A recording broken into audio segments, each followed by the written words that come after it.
যেখানে যেখানে আমার স্নাতক করে ফাঁকা আমার সঙ্গে তারপর আমাদের পয়সা লাভ করার চেষ্টা করবো আপনারা লক্ষ্য রাখবেন মুরব্বী কেটা কেটা গেছে কিছু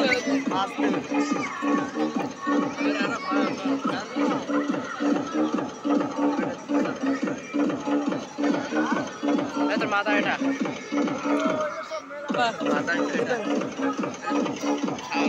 ওইখানে কি জিন্দা মানুষের খবর নাকি আমার ওইখানে একবার আইছিল জিন্দা মানুষের খবর না